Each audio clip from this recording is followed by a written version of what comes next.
Hay casos que se quedan pegados a una época no solo por lo que ocurrió, sino por la manera en que el mundo eligió mirarlos. El caso de Lyle y Eric Menéndez es uno de esos. Durante años fue contado como la historia de dos hijos ricos que mataron a sus padres por dinero, como si todo pudiera resumirse en una mansión, una herencia y una ambición sin límite. Después, con el paso del tiempo, con nuevas miradas sobre el abuso, el trauma y la violencia dentro de las familias, la historia volvió a abrirse. No porque el crimen desapareciera, no porque las víctimas dejaran de importar, sino porque la pregunta cambió. La pregunta ya no era únicamente quién disparó. Eso quedó claro muy pronto. La pregunta se convirtió en otra mucho más incómoda. ¿Qué estaba pasando dentro de esa casa antes de la noche del crimen? ¿Qué sabían los adultos alrededor? ¿Qué se creyó y qué no se quiso creer? ¿Y por qué una historia que parecía cerrada en los años 90 sigue provocando discusiones más de 3 décadas después? Vamos a ponerlo en contexto. Beverly Hills, California. Año 1989. Una casa enorme en una de las zonas más privilegiadas de Estados Unidos. En esa casa viven José Menéndez, su esposa Mary Louise Menéndez, a quien casi todo el mundo llamaba Kitty, y sus dos hijos, Lyle y Eric. Desde fuera, la imagen era prácticamente perfecta. José era un ejecutivo brillante, un hombre que había llegado a Estados Unidos desde Cuba siendo joven y que había construido una carrera potente en el mundo del entretenimiento. Había trabajado en empresas importantes, se movía en círculos de poder, entendía el dinero, la presión, la imagen. Kitty, por su parte, había sido presentada muchas veces como una mujer elegante, dedicada a la familia, pero también marcada por frustraciones, problemas emocionales y una vida doméstica que, según distintos testimonios posteriores, estaba lejos de ser tranquila. Y luego estaban los hijos. Lyle era el mayor. Tenía 21 años cuando ocurrió el crimen. Había pasado por Princeton, aunque su trayectoria allí terminó mal, entre problemas académicos y acusaciones de conducta irregular. Eric era el menor. Tenía 18 años. Jugaba al tenis, parecía más reservado, más frágil, más dependiente de su hermano. Si miras la fotografía superficial, ves dos jóvenes privilegiados. Buenos colegios, dinero, coches, viajes, oportunidades. Pero esto es importante. La superficie en los casos de familia muchas veces no explica nada. A veces solo sirve para esconderlo todo mejor. La familia Menéndez no era una familia cualquiera en el sentido social. Era una familia con dinero, ambición y una exigencia brutal. José aparece en muchos relatos como un padre controlador, obsesionado con el éxito, duro hasta el extremo, alguien que no aceptaba la debilidad y que moldeaba a sus hijos como si fueran proyectos personales. En la versión de la defensa, esa dureza no era solo disciplina. Era terror. Era humillación. Era violencia. Y, en las acusaciones más graves, era abuso sexual prolongado. En la versión de la fiscalía, esas acusaciones fueron una construcción posterior, una explicación diseñada para justificar un doble asesinato cometido por interés económico. Y ahí está una de las grandes fracturas del caso. Dos relatos que no solo se contradicen. Dos relatos que cambian por completo la forma de mirar a los mismos protagonistas. Porque si solo escuchas la versión de la fiscalía, Lyle y Eric son dos jóvenes que quieren librarse de unos padres que controlan el dinero y el futuro. Si escuchas la versión de la defensa, son dos chicos atrapados durante años en una casa de miedo, convencidos de que nadie los iba a proteger. Y entre esas dos versiones hay documentos, testimonios, contradicciones, silencios, recuerdos, mentiras y una sociedad que en aquel momento no estaba preparada para escuchar ciertas cosas, sobre todo cuando quienes decían haber sido víctimas eran dos hombres jóvenes, blancos, ricos y aparentemente fuertes. Pero antes de llegar al juicio, antes de las cámaras, antes de los debates, está la noche. El 20 de agosto de 1989 era domingo. José y Kitty estaban en la casa familiar de Beverly Hills. Según la reconstrucción del caso, se encontraban en una sala de estar o de televisión cuando sus hijos entraron armados con escopetas. Lyle y Eric dispararon contra sus padres. No hay una forma suave de decirlo, pero tampoco hace falta recrearse en detalles. El crimen fue extremadamente violento. José murió allí. Kitty también fue atacada y murió en la misma escena. Aquella casa, que desde fuera representaba riqueza y éxito, se convirtió en cuestión de segundos en el escenario de una de las historias criminales más famosas de Estados Unidos. Y aquí empieza el problema. Porque después del crimen no viene una confesión inmediata. No viene una llamada diciendo he hecho algo terrible. Lo que viene es una puesta en escena. Los hermanos salieron de la casa.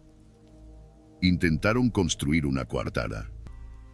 Se movieron por la ciudad, fueron a lugares donde pudieran ser vistos o donde, al menos, pudieran sostener que habían estado fuera. Después regresaron. Y entonces Lyle llamó a emergencias. Su llamada se hizo famosa por el nivel de pánico que transmitía. Él decía, en esencia, que alguien había matado a sus padres. No se presentaban como responsables. Se presentaban como hijos que acababan de encontrar una escena imposible. Imagina ese momento desde fuera. Dos jóvenes acaban de perder a sus padres en una mansión de Beverly Hills. La policía llega. Hay gritos, shock, vecinos, sirenas. Agentes entrando en una casa carísima en una ciudad donde ese tipo de violencia no encaja con la postal. Y la primera lectura, para muchos, fue la más intuitiva. Si un ejecutivo poderoso aparece muerto de esa manera, quizá se metió con la gente equivocada. Quizá hay crimen organizado. Quizá hay negocios oscuros. Quizá alguien quiso mandar un mensaje. Esa idea, la de un posible ataque externo, flotó al principio. José trabajaba en el mundo del entretenimiento, había manejado dinero, contratos, decisiones empresariales, y no parecía absurdo imaginar enemigos. Los hermanos alimentaron esa posibilidad. Hablaron de amenazas, de mafia, de gente peligrosa. Y durante un tiempo, esa línea permitió que la mirada no se clavara del todo en ellos. Pero la pregunta es inevitable. Si tú eres investigador y llegas a una escena así, ¿qué haces primero? Proteges la escena, entrevistas a los familiares, revisas la seguridad, miras quién gana con las muertes, miras quién tenía acceso, quién tenía motivo, quién se comporta raro. Y en este caso hubo algo que con los años se ha señalado como un error inicial muy importante. La policía no trató a Lyle y Eric, desde el primer minuto, como sospechosos principales de una forma suficientemente estricta. No se les hicieron algunas pruebas inmediatas que podrían haber ayudado, como pruebas para detectar residuos de disparo. Tal vez por la escena, tal vez por el estatus social, tal vez porque parecían hijos devastados, tal vez porque la teoría del ataque externo parecía plausible. Pero esto todavía no es lo peor. Lo que más tarde llamó la atención fue lo que vino después. Porque tras la muerte de José y Kitty, los hermanos empezaron a arrastrar. Y aquí alguien podría decir, vale, pero bastar después de una tragedia no prueba por sí solo que seas culpable. Y es verdad. El duelo no se comporta igual en todo el mundo. Hay personas que se paralizan, otras que niegan, otras que intentan llenar el vacío con actividad, compras, viajes o decisiones impulsivas. Pero en este caso el nivel de gasto fue tan llamativo, tan rápido y tan visible, que empezó a convertirse en una señal. Lyle compró artículos caros, se interesó por negocios, restaurantes, relojes, ropa. Eric también participó en ese estilo de vida repentino. En conjunto se habló de cientos de miles de dólares gastados en los meses posteriores. No era una cena para distraerse. Era una transformación completa. Los investigadores observaban a dos hermanos que, oficialmente, eran víctimas de una tragedia familiar, pero que también parecían moverse con una libertad económica recién estrenada. La herencia estaba ahí. El dinero estaba ahí. Y cada compra volvía más fuerte la sospecha de que quizá no estaban reaccionando al crimen, sino beneficiándose de él. Ahora bien, esta es una parte delicada. Porque una cosa es decir que su conducta posterior fue sospechosa, y otra es reducir todo el caso a esa conducta. El gasto fue real. La coartada fue real. La mentira inicial fue real. Pero más adelante, cuando se abrió el debate sobre el abuso, muchos defensores de los hermanos dirían que ese comportamiento no demostraba ausencia de trauma, sino una forma caótica y equivocada de escapar de una vida que sentían como una prisión. La fiscalía, en cambio, lo vio como una prueba moral de frialdad. Dos hijos que matan, lloran ante las cámaras y luego usan el dinero de sus padres.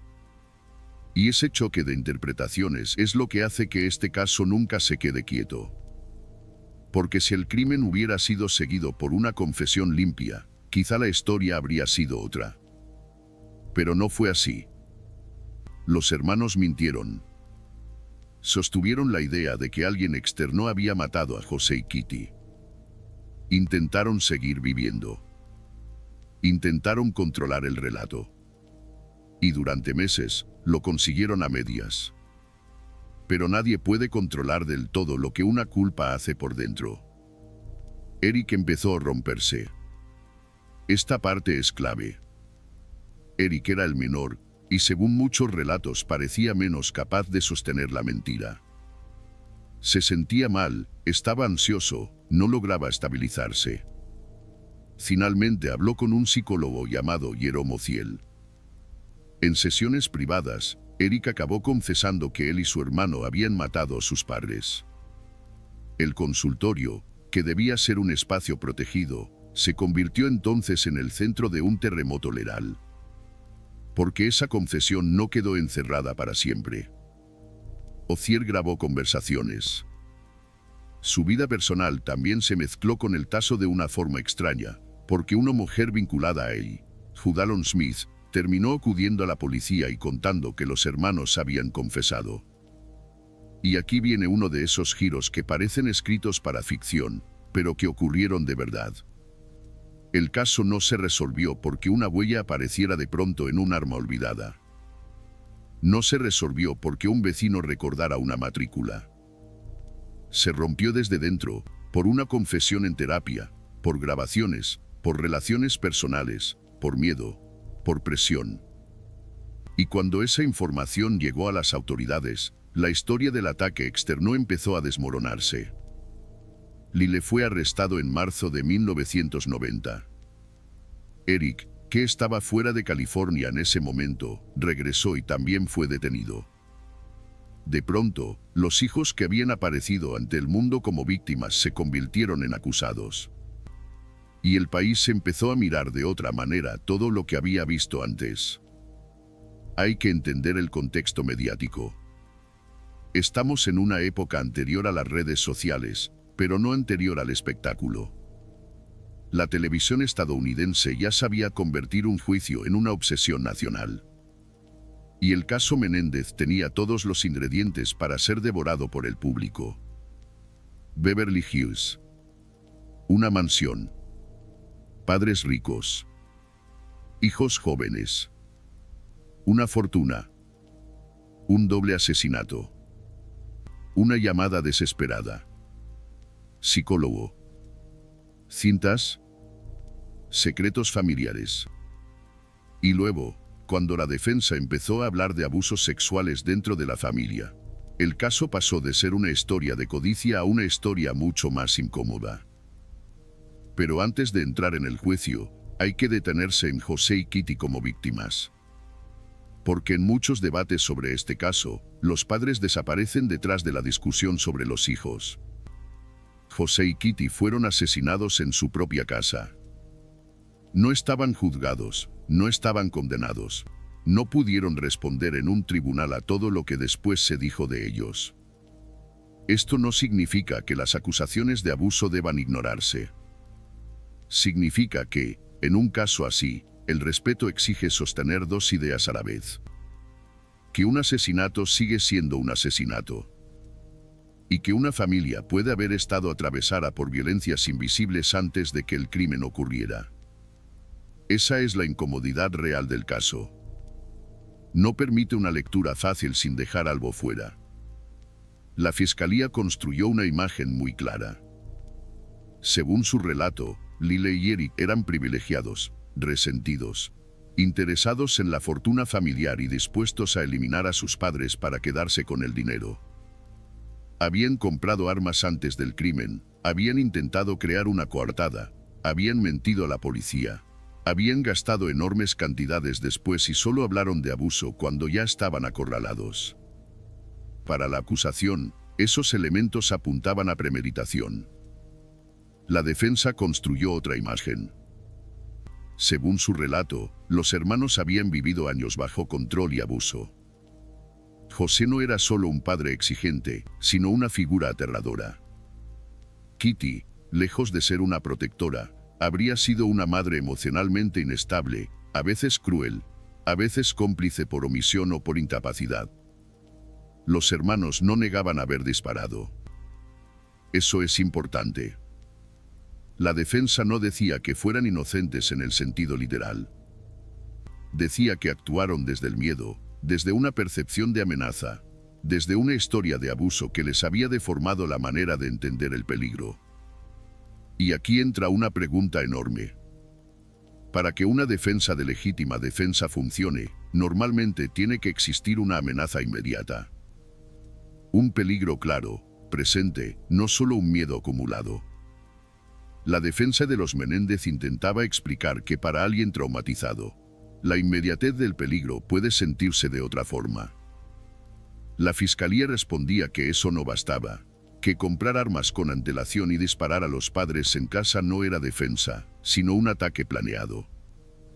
Esta tensión jurídica se convirtió en el corazón del juicio que estaba a punto de empezar. Pero el juicio no iba a ser solo jurídico. Iba a ser cultural. Porque cuando Lyle y Eric hablaran de abuso, mucha gente no sabría si escucharlos como víctimas, como manipuladores o como las dos cosas a la vez. Y en esa duda, justo ahí, el caso Menéndez iba a convertirse en algo mucho más grande que una causa penal. El primer juicio empezó en 1993 y fue televisado. Y ese detalle lo cambió todo. Era una historia entrando cada día en las casas de mucha gente. La gente veía a los hermanos sentados allí, escuchando testimonios sobre su familia, sobre su infancia, sobre el dinero, sobre las armas, sobre la noche del 20 de agosto.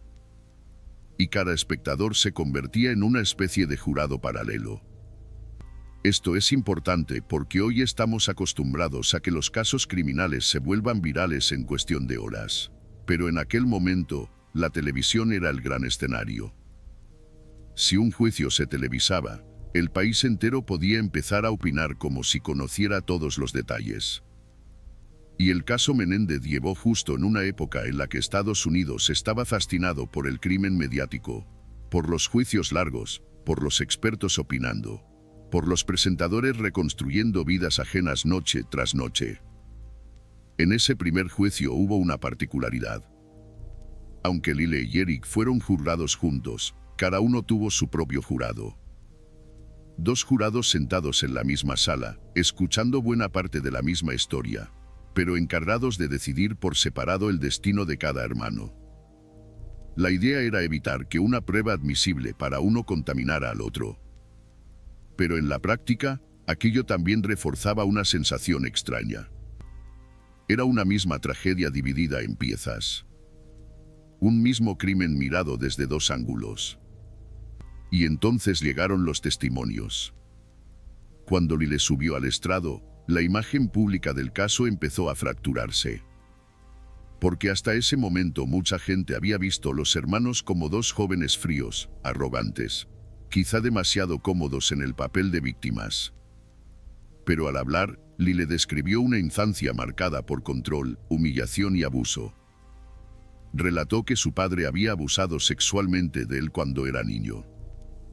Relató también que le había contado a su madre lo que ocurría y que, según él, ella no lo protegió. La sala escuchaba una versión de la familia Menéndez que no encajaba con la fotografía de mansión perfecta. Eric también declaró. Su testimonio fue todavía más devastador para parte del público. Habló de abusos que, según él, continuaron durante años, incluso hasta poco antes de los asesinatos. Describió miedo, vergüenza, una dependencia emocional profunda, una sensación de no tener escapatoria. Y cada vez que contaba esos episodios, el caso cambiaba de temperatura. Ya no se estaba hablando solo de herencia. Se estaba hablando de lo que ocurre cuando una casa funciona como una fachada, cuando todo el mundo ve éxito desde fuera y terror desde dentro. Pero la pregunta seguía allí. Se puede creer que hubo abuso y aún así preguntarse si eso justifica matar.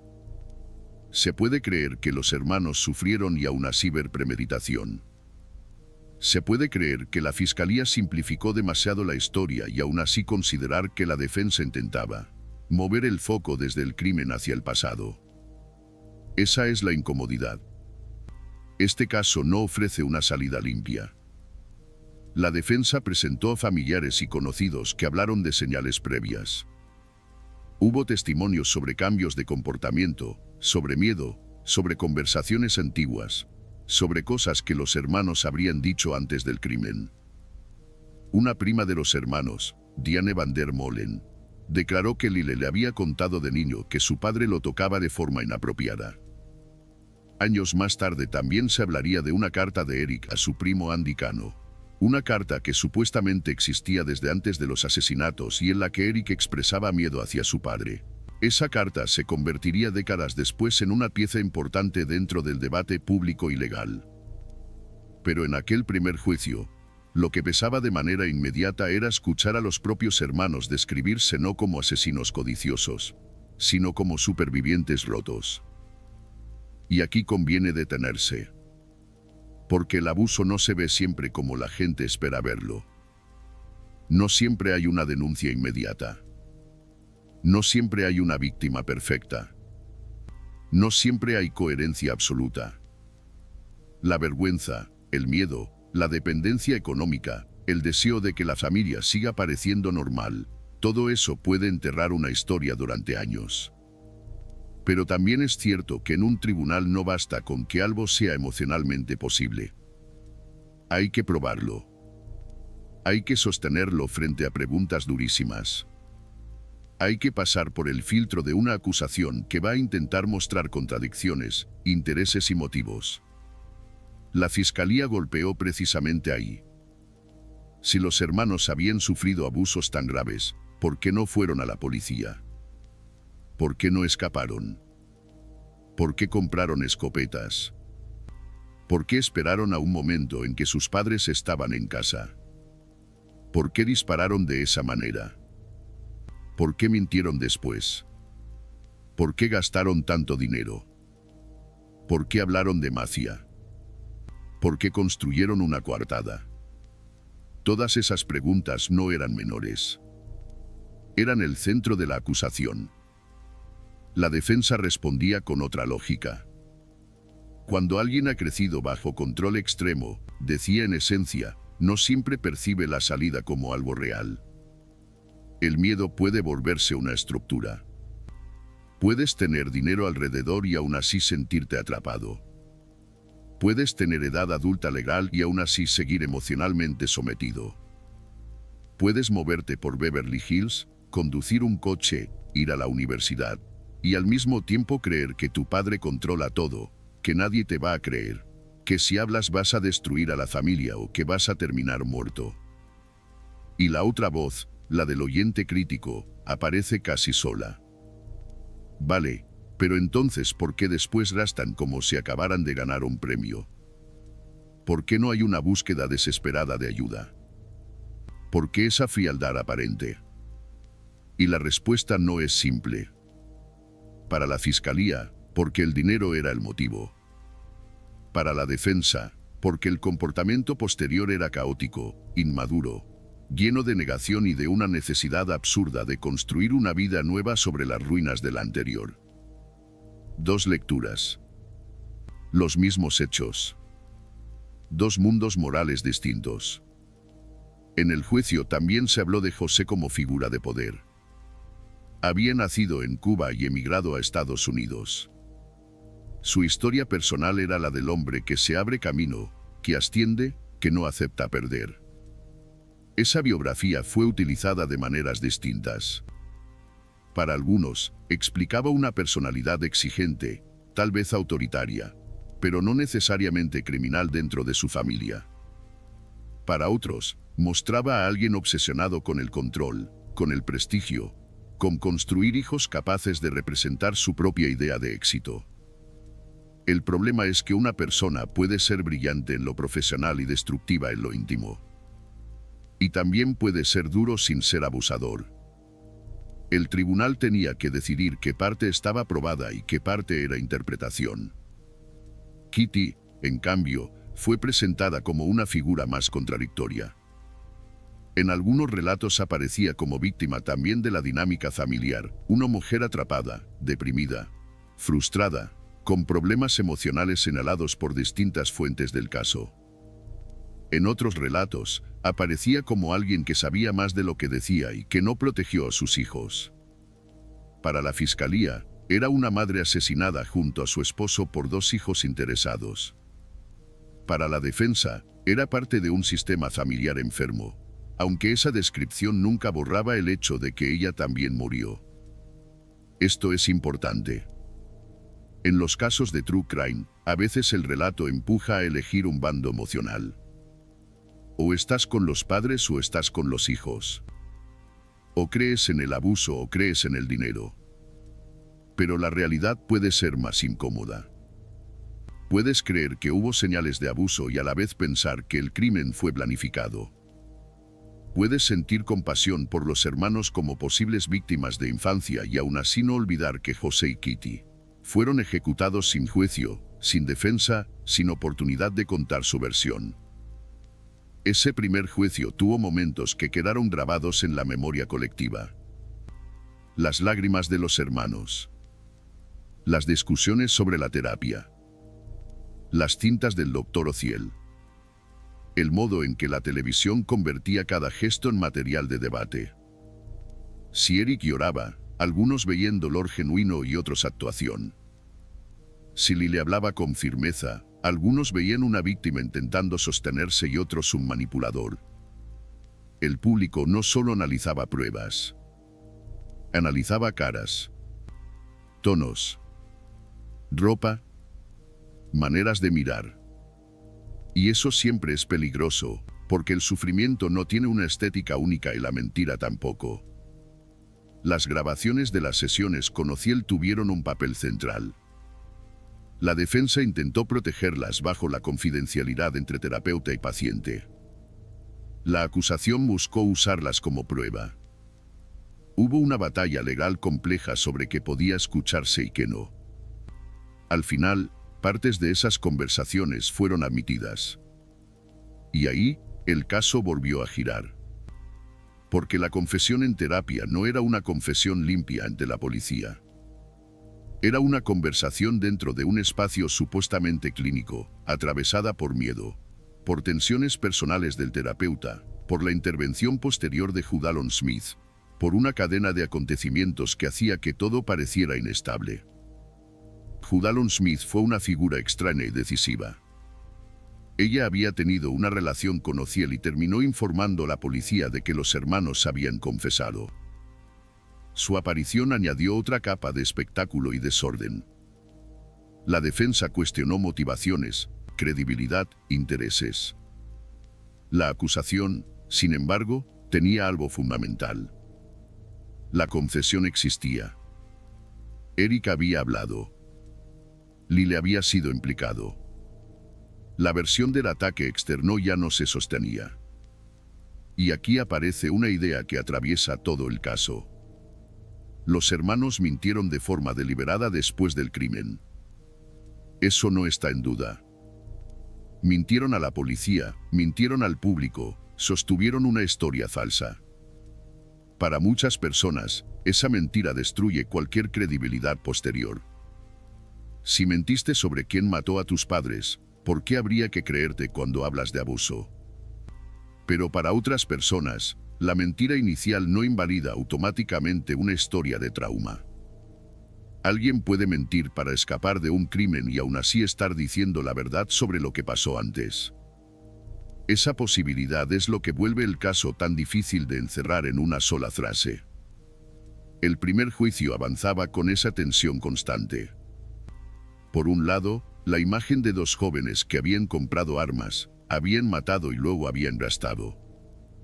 Por otro, la imagen de dos hermanos que llevaban años viviendo bajo terror y que finalmente actuaron desde una percepción distorsionada del peligro. Los jurados escuchaban expertos, familiares, abogados. Y mientras tanto, fuera de la sala, el país discutía. También hay que recordar cómo era la conversación social sobre el abuso masculino en aquel momento. Hoy todavía cuesta hablar de hombres víctimas de abuso sexual, pero en los años 90 era aún más difícil. Había burlas, incredulidad, incomodidad. La idea de que dos jóvenes como Lyle y Eric pudieran haber sido víctimas no encajaba para muchos. Eran hombres. Eran ricos. Eran deportistas, aparentemente funcionales. La sociedad tenía una imagen estrechísima de quién podía ser víctima y quién no, y esa mirada afectó al caso. Al mismo tiempo, también existía una preocupación legítima. Si aceptar una historia de abuso podía reducir la responsabilidad penal de un asesinato tan brutal, ¿dónde se ponía el límite?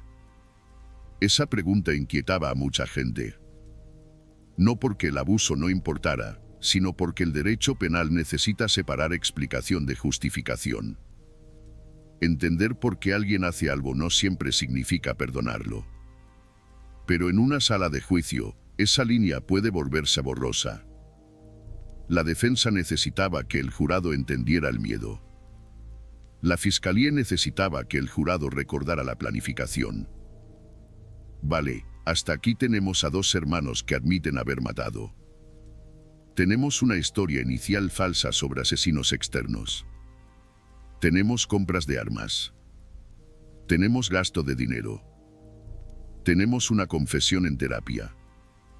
Y tenemos, al mismo tiempo, testimonios de abuso, señales familiares, relatos de miedo y una discusión sobre trauma que en aquel momento era mucho menos aceptada que hoy.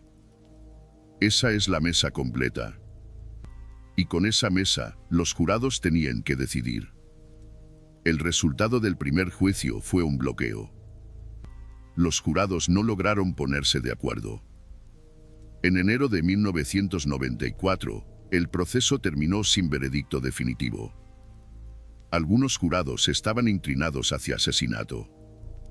Otros hacia homicidio voluntario, una figura menor que habría reconocido de alguna forma que el miedo o el trauma influyeron en los hechos. El país, que había seguido el juicio como si fuera una serie diaria, recibió un final sin cierre. No culpables absueltos. No condena firme. Nada limpio. Un juicio nulo. Y eso fue un golpe enorme para la fiscalía. Porque después de meses de exposición, después de testimonios televisados, después de haber presentado su teoría de codicia, no habían logrado convencer a todos. La defensa, por su parte, tampoco había conseguido liberar a los hermanos, pero sí había conseguido algo importante. Había instalado la duda. Había conseguido que una parte del jurado viera el caso no como una simple ejecución por dinero, sino como una tragedia familiar con tapas de abuso y miedo. Pero el sistema no iba a dejarlo ahí. Abrió un segundo juicio. Y ese segundo juicio sería muy distinto. Antes de llegar a él, conviene mirar cómo se transformó la opinión pública entre un juicio y otro. Al principio, las lágrimas de Eric y Lily habían impactado a muchas personas. Algunos espectadores empezaron a preguntarse si tal vez habían juzgado demasiado rápido. Pero también hubo una reacción contraria. Programas de humor, tertulias y comentaristas empezaron a burlarse del caso. Los hermanos fueron convertidos en caricaturas de niños ricos llorando para salvarse. La complejidad se redujo muchas veces a una frase cruel: pobrecitos millonarios. Y cuando un caso se convierte en chiste, escuchar sus zonas oscuras se vuelve mucho más difícil. Esto no significa que la burla demostrara inocencia o culpabilidad. Significa que el clima cambió. Y el clima importa. Un jurado no vive en una burbuja perfecta.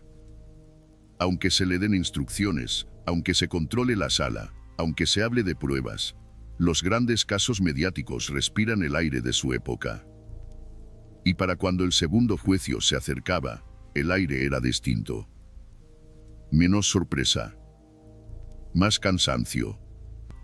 Menos disposición a escuchar largas historias familiares. Más presión por cerrar. Además, el país acababa de vivir otro terremoto judicial con el caso de O.J. Simpson. Aquella absolución en 1995 provocó una reacción enorme. Muchos fiscales, jueces y espectadores sintieron que la televisión había convertido la justicia en espectáculo y que los jurados podían ser arrastrados por narrativas emocionales. En ese contexto, el segundo juicio de los Menéndez se desarrollaría con menos cámaras, con más límites y con una atmósfera diferente, como si la misma historia fuera a contarse otra vez, pero esta vez en una habitación mucho más fría. Y esa habitación más fría cambió el pulso del caso. El segundo juicio no tuvo la misma exposición televisiva que el primero, y eso hizo que la historia dejara de ser un espectáculo diario para convertirse en algo más cerrado, más técnico y, en cierto sentido, más duro para la defensa. La fiscalía había aprendido del primer intento. Sabía que, si el jurado escuchaba durante semanas una reconstrucción amplia de la infancia de los hermanos, una parte podía terminar viendo el crimen como una reacción nacida del miedo. Así que esta vez el foco se estrechó. La acusación quería volver al centro más simple y más potente. 2 padres muertos. 2 hijos armados. Una coartada falsa. Una herencia. Un gasto posterior descontrolado. Para la fiscalía, todo lo demás era ruido. Dolor quizá, conflicto familiar quizá, pero no una explicación suficiente para entrar con escopetas y matar a José y Kitty en su propia casa. La defensa, en cambio, necesitaba contar la casa entera. No solo la noche. No solo los disparos. Necesitaba que el jurado entendiera la historia como una acumulación de años. El problema es que en el segundo juicio muchas de las pruebas y testimonios sobre abuso y trauma fueron más limitados que en el primero. No desaparecieron por completo, pero el caso se presentó de una forma menos expansiva. Y cuando recortas el contexto en una historia así, cambias también el modo en que se interpreta la violencia final. Esto es importante. Un tribunal no es una mesa de conversación donde todo se puede explorar durante horas. Un tribunal decide qué entra y qué no entra, qué es relevante, qué puede confundir al jurado, qué tiene suficiente base. A veces esos límites protegen el proceso. A veces dejan fuera partes que podrían importar. En el caso Menéndez, esa discusión sigue viva porque mucha gente cree que el segundo jurado no escuchó la misma profundidad de historia familiar que había escuchado el primero. Vale, vamos a ordenar el núcleo. Antes del crimen, los hermanos habían adquirido armas. Después del crimen, intentaron sostener una versión falsa. Después del crimen, gastaron dinero de forma intensa. Y cuando fueron descubiertos, hablaron de abuso.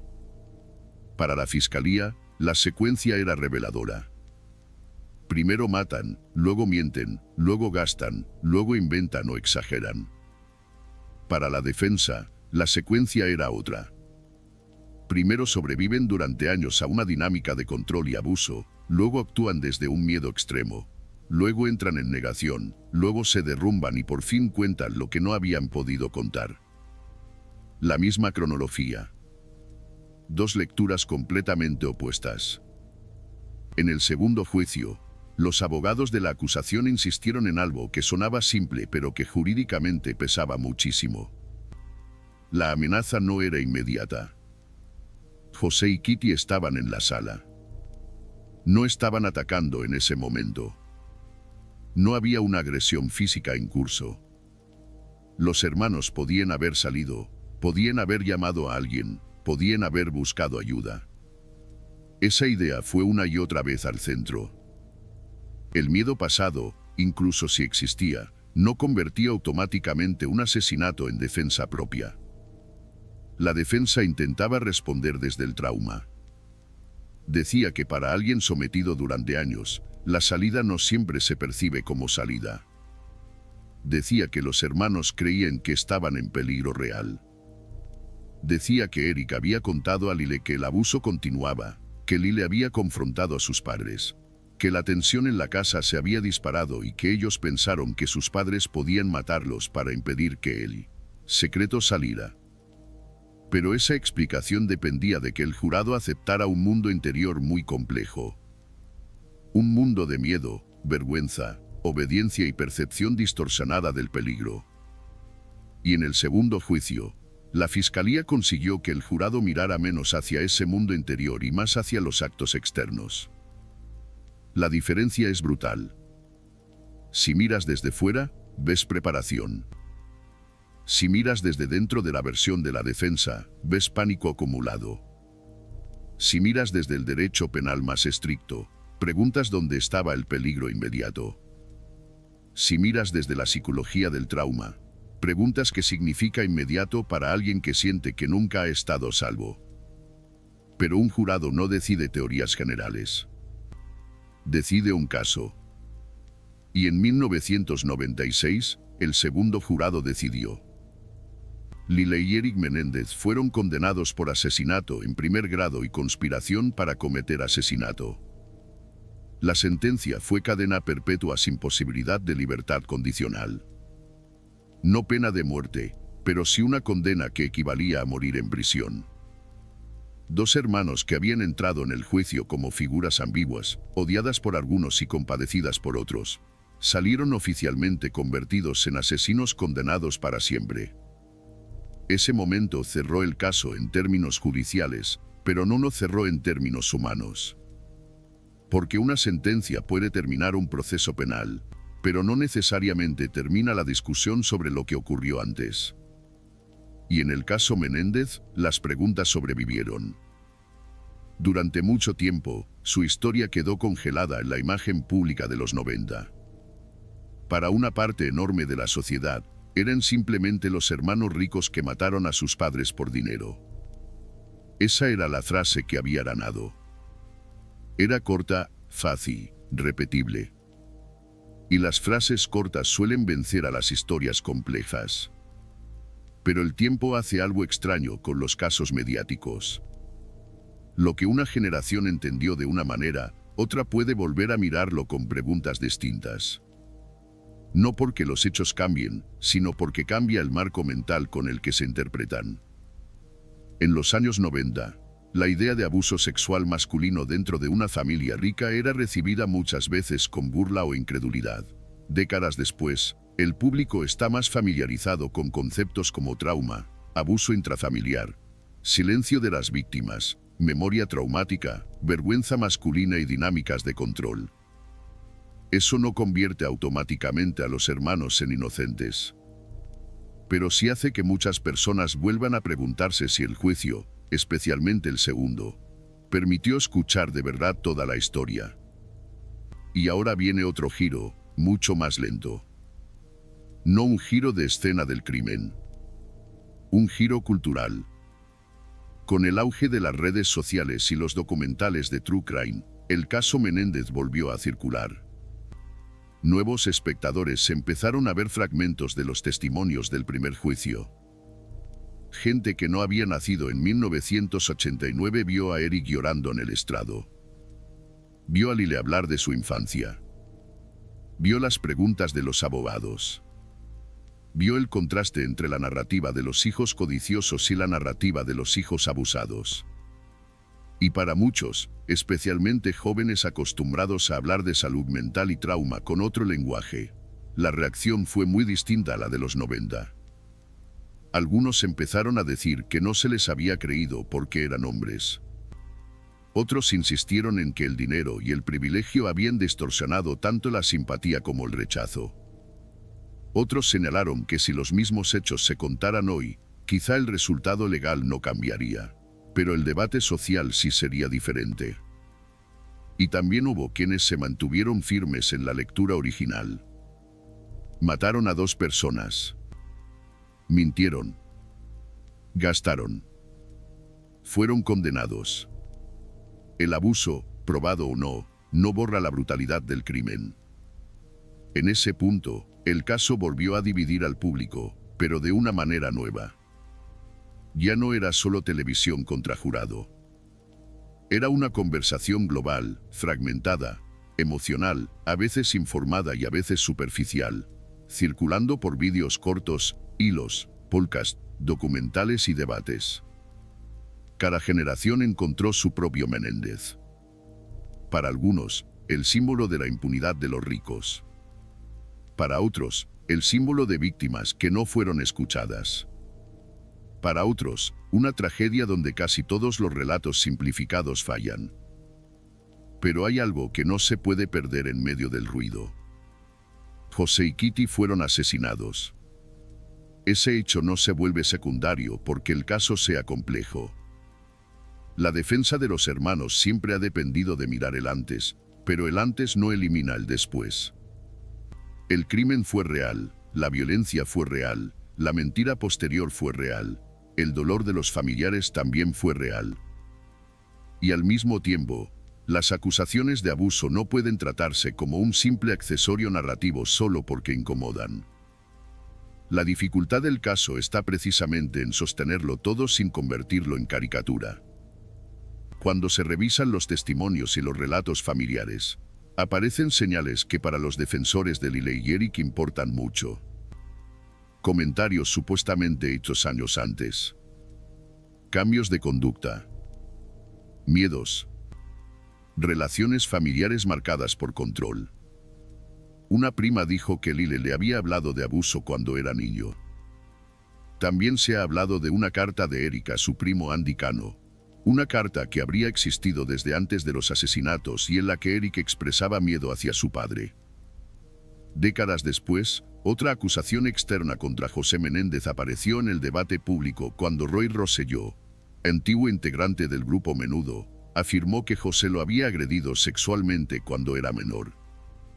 Esa acusación no fue parte de la condena original, porque surgió públicamente mucho después, pero sí alimentó la pregunta de si la imagen de José como abusador podía tener más respaldo del que se aceptó en su momento. Aquí hay que ser muy cuidadosos. Una acusación posterior no prueba automáticamente todo lo que los hermanos dijeron. Tampoco puede ignorarse como si no existiera. En un caso tan cargado, cada dato nuevo se usa rápido para confirmar lo que cada persona ya cree. Quien cree en los hermanos lo ve como corroboración. Quien no cree en ellos lo ve como algo tardío, insuficiente o separado. La verdad judicial tiene reglas. La verdad social se mueve de otra manera. Y muchas veces chocan. Los recursos legales de los hermanos durante años no consiguieron cambiar la condena. Intentaron distintas vías, pero el resultado se mantuvo. Cadena perpetua sin libertad condicional. El sistema parecía haber hablado de forma definitiva. Sin embargo, el regreso del caso a la cultura popular y la aparición de materiales y testimonios nuevos fueron empujando otra pregunta. No necesariamente si eran inocentes, porque ellos admitieron haber matado a sus padres. La pregunta era si la condena original y la imposibilidad absoluta de libertad condicional seguían siendo proporcionales a la luz de todo lo que se sabía y de cómo había cambiado la comprensión del trauma. Esa palabra, proporcionalidad, es clave. Porque muchas personas que apoyan una revisión del caso no dicen que Lyle y Eric no deban haber sido castigados. Dicen que ya cumplieron décadas en prisión, que eran jóvenes al momento del crimen, que si existió una historia de abuso grave, el castigo sin posibilidad de salida quizá no refleja toda la complejidad. Otras personas responden que abrir esa puerta puede minimizar el asesinato de 2 víctimas y premiar una narrativa construida después del crimen. Otra vez, el caso obliga a caminar sobre una línea incómoda. A nivel narrativo, lo que hace tan poderoso el caso Menéndez no es solo el crimen. Es la cantidad de capas que se contradicen. La riqueza y el dolor. El privilegio y la posible victimización. La mentira y la posible verdad. El asesinato y el trauma. La televisión de los 90 y las redes del presente. El juicio como espectáculo y la justicia como procedimiento. Cada vez que intentas fijar una conclusión simple, aparece un dato que la complica. La pregunta más honesta quizá no es si son monstruos o víctimas. La pregunta más honesta es qué ocurre cuando alguien puede ser víctima antes y victimario después. ¿Qué hace la justicia con esa mezcla? ¿Qué hace la sociedad con una historia que no le permite sentirse cómoda? ¿Qué parte del dolor consideramos relevante y qué parte apartamos porque no encaja con nuestro instinto de castigo? Durante años, la respuesta oficial fue clara. La justicia los condenó a pasar la vida en prisión. Y para muchas personas, esa respuesta fue suficiente. Pero para otras, la historia no podía terminar ahí. Con el tiempo, abogados, familiares, periodistas y nuevos espectadores empezaron a empujar una revisión. No una absolución emocional inmediata, sino una reconsideración de la condena. Y esa reconsideración fue ganando fuerza a medida que el caso dejaba de pertenecer solo al archivo judicial y volvía a ocupar el centro de la conversación pública. Entonces el caso entra en una etapa muy distinta. Ya no estamos en 1989, con la casa de Beverly Hills recién convertida en escena del crimen. Ya no estamos en 1993, con los testimonios televisados estremeciendo a media nación. Ya no estamos en 1996, con una condena que parecía sellar el destino de los hermanos para siempre. Estamos décadas después, con Lyle y Eric envejeciendo en prisión, con un público nuevo viendo clips del juicio en pantallas pequeñas, con sobrevivientes de abuso leyendo el caso de otra manera, con fiscales revisando expedientes, con familiares divididos o movilizados, y con una pregunta que vuelve una y otra vez. ¿Qué significa justicia cuando el castigo ya ha durado más de 30 años y la historia que lo rodea sigue sin encontrar una forma sencilla de ser contada? En esa nueva etapa, la palabra resentencia empezó a sonar con fuerza. No porque se estuviera diciendo que la noche del crimen no ocurrió. No porque se borrara la confesión.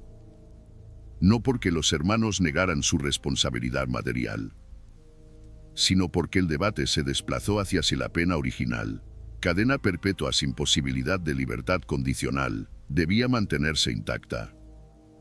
Y ahí la historia volvió a entrar en tribunales, en noticias, en documentales, en conversaciones familiares y en una tensión que parecía imposible después de tantos años. El expediente volvió a moverse cuando muchos pensaban que ya no podía moverse más. Y eso, en esta historia, tiene un peso enorme. Porque la sentencia pareció una pared. Lyle y Eric Menéndez habían sido condenados a cadena perpetua sin posibilidad de libertad condicional. Eso significaba que no había horizonte. No había una fecha futura en la que pudieran presentarse ante una junta y pedir que se evaluara quiénes eran, después de tantos años. Su vida, legalmente, estaba fijada dentro de la prisión. Pero el derecho también cambia. La manera en que se mira la edad de los acusados cambia. La manera en que se entiende la rehabilitación cambia. La manera en que se habla del trauma también cambia. Y en California, las normas sobre personas que cometieron delitos graves siendo jóvenes abrieron una puerta que antes no existía para ellos. Lyle tenía 21 años en el momento de los asesinatos.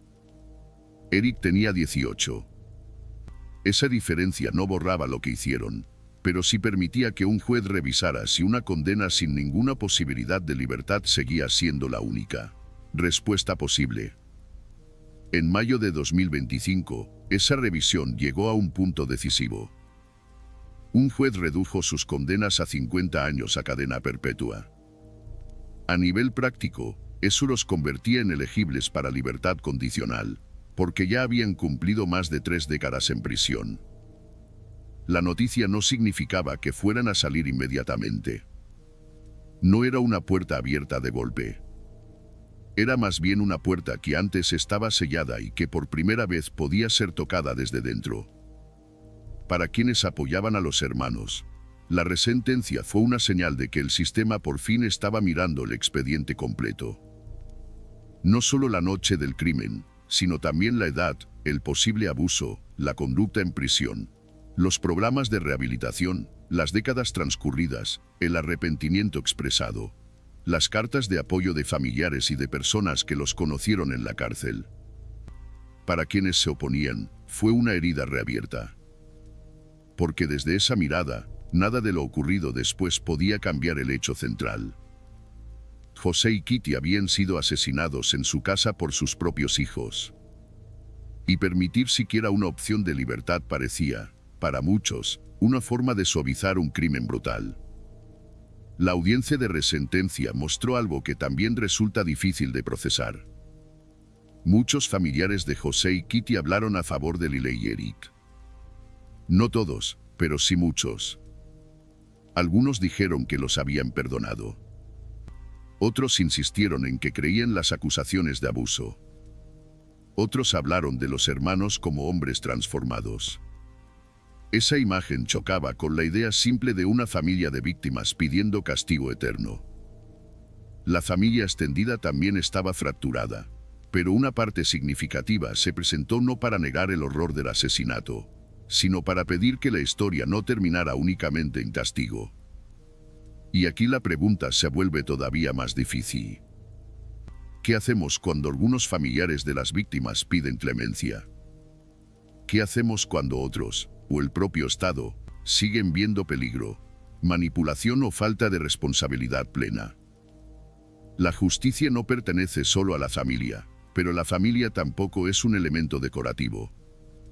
Sus voces importan, aunque no todas digan lo mismo. Después de la resentencia vino la etapa de la libertad condicional. Y eso cambió el tipo de examen. Ya no se trataba solamente de volver a discutir si el juicio de los 90 fue justo o injusto. Se trataba de decidir si Lyle y Eric eran aptos para salir después de más de 35 años encerrados. La Junta no tenía que absolverlos. Tenía que valorar riesgo, responsabilidad, conducta, remordimiento, comprensión del daño y capacidad de vivir fuera sin representar un peligro. Eric tuvo su audiencia. Lyle tuvo la suya. Ambos aparecieron desde la prisión, ya no como los jóvenes del juicio televisado, sino como hombres mayores, con décadas de encarcelamiento encima. Hablaron de arrepentimiento. Hablaron de lo que hicieron. Hablaron de su vida en prisión, de sus programas, de su crecimiento. Y aún así, en agosto de 2025, ambos fueron denegados. Primero Eric. Después Lyle. La razón no fue solo el crimen original, aunque el crimen original siempre estaba presente. La Junta también puso atención en violaciones de normas dentro de la prisión, especialmente el uso de teléfonos no autorizados y otros comportamientos que los comisionados consideraron señales de falta de disciplina, falta de transparencia o problemas todavía no resueltos. Para sus defensores, aquello fue desproporcionado, porque comparado con décadas de trabajo, educación, apoyo a otros presos y ausencia de violencia grave, Esas infracciones no deberían pesar tanto. Para quienes apoyaron la denegación, eran señales de que los hermanos seguían sin asumir del todo los límites, las reglas y la autoridad. Porque una persona puede haber hecho avances reales y aún así no ser considerada lista para salir. Una persona puede sentir remordimiento y aún así no convencer a una junta. Una persona puede ser apoyada por familiares y aún así ser vista como un riesgo. La libertad condicional no se decide solo por simpatía pública, ni por documentales, ni por campañas en redes. Se decide a partir de un expediente donde cada gesto puede ser leído como evolución o como alarma. Al mismo tiempo, tampoco se puede negar que la fama del caso lo contaminó todo. Si Lyle y Eric hubieran sido dos presos anónimos, tal vez su rehabilitación habría sido evaluada sin cámaras simbólicas alrededor. Pero tampoco habrían tenido la misma presión pública para que se revisara su sentencia. La celebridad los ayudó y los dañó. Los sacó del olvido, pero también los dejó expuestos a una vigilancia implacable. Cada error en prisión se convirtió en noticia. Cada palabra en audiencia fue analizada como si el juicio original siguiera ocurriendo. No en el sentido legal exacto, sino en el imaginario. El caso Menéndez sigue siendo juzgado una y otra vez por generaciones que llegan con preguntas nuevas. Unos ven a dos asesinos que nunca debieron tener otra oportunidad. Otros ven a dos supervivientes castigados como si su infancia no importara.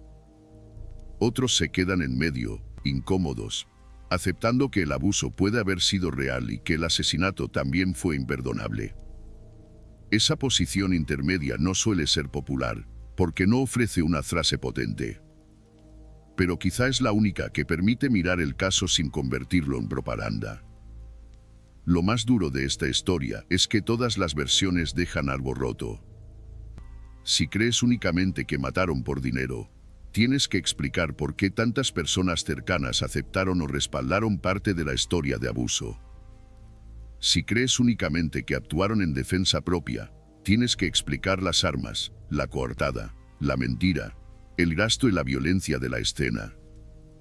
Si crees que fueron víctimas antes y responsables después, entonces entras en una zona moral más difícil, porque tienes que sostener compasión y condena al mismo tiempo. Y esa es una habilidad que a veces nos falta. Nos gusta que las víctimas sean puras y que los culpables sean monstruos sin historia.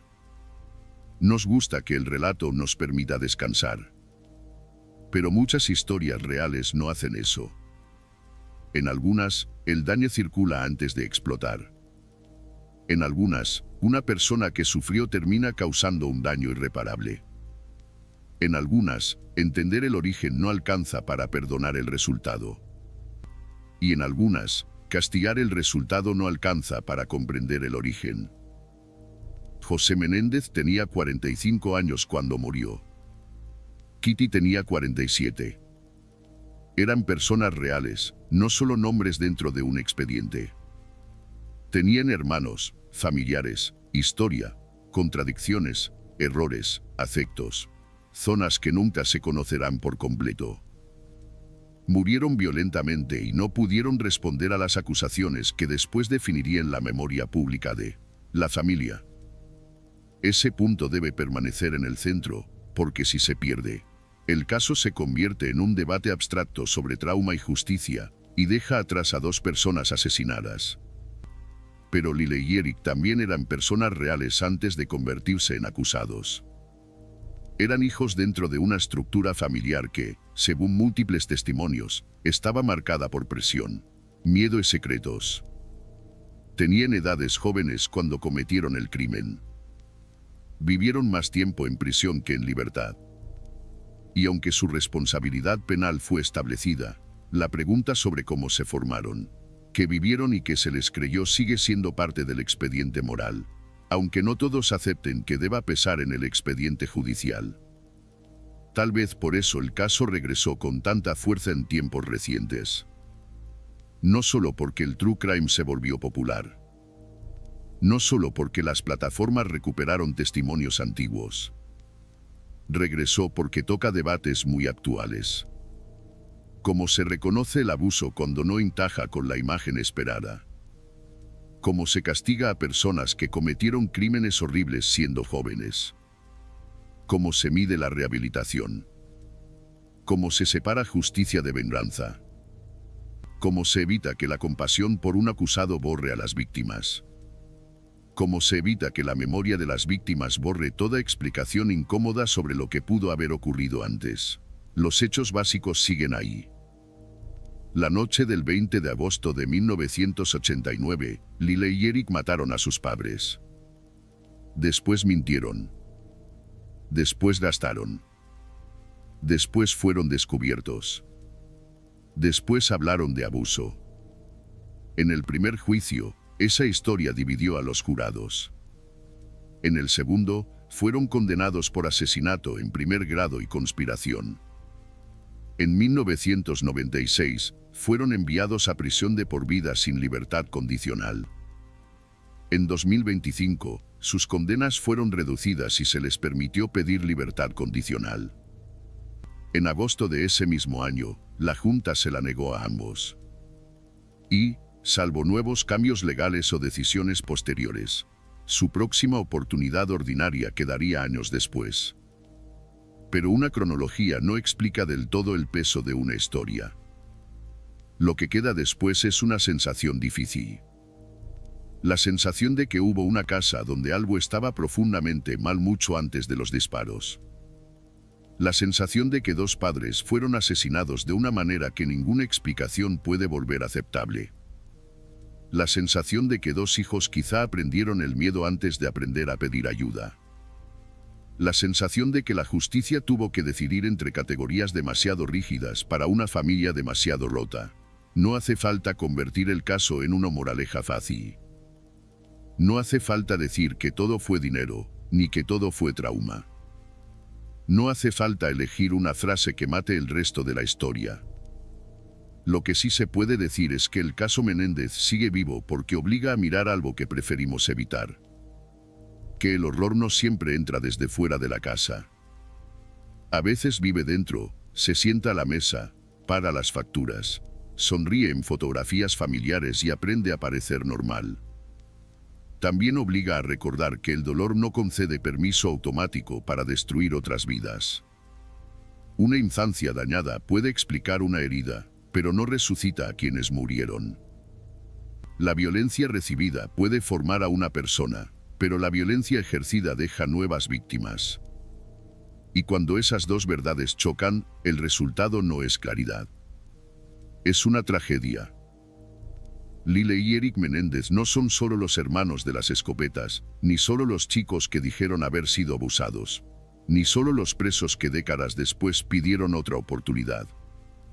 Son el centro de una historia donde el privilegio no evitó el horror, donde el dinero no compró paz, donde la televisión convirtió el juicio en espectáculo, donde el trauma fue discutido como estrategia legal, donde las víctimas quedaron atrapadas entre el recuerdo familiar y la acusación póstuma, y donde la justicia siguió revisando, muchos años después, qué significa castigar para siempre. Quizá por eso, cuando alguien escucha este caso por primera vez, entra pensando que va a encontrar una respuesta rápida. Dos hijos mataron a sus padres. Punto. Pero cuanto más avanza la historia, más difícil se vuelve ese punto final. No porque el crimen sea dudoso. No lo es. Sino porque el significado del crimen, su antes, su después, su lectura social, su castigo y su memoria siguen abiertos. Y tal vez esa sea la parte más inquietante. Que algunas historias no terminan cuando se dicta sentencia.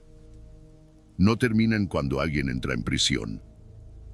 No terminan cuando pasan 30 años. Siguen respirando en las preguntas que dejamos pendientes. Siguen cambiando cada vez que una sociedad aprende a nombrar mejor ciertos dolores. Siguen incomodando porque no nos permiten mirar solo a una víctima, solo a un culpable, solo a una noche, solo a una explicación. Al final, lo que queda es una familia destruida por completo. Dos padres muertos. Dos hijos condenados. Décadas de cárcel. parientes divididos, un país mirando. Y una pregunta que no desaparece, aunque cambie de forma. No si Lyle y Eric dispararon. Eso ya está respondido.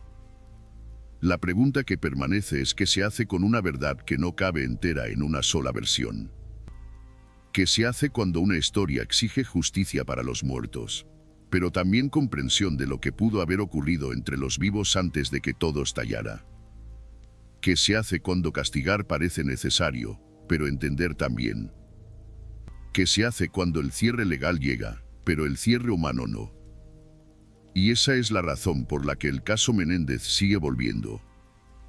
Porque debajo del crimen, debajo del juicio, debajo de la fama y de las series, hay algo más antiguo y más incómodo. La idea de que una familia puede ser una fachada perfecta y una cárcel al mismo tiempo. La idea de que una víctima puede no parecer víctima. La idea de que un culpable puede tener una historia de dolor.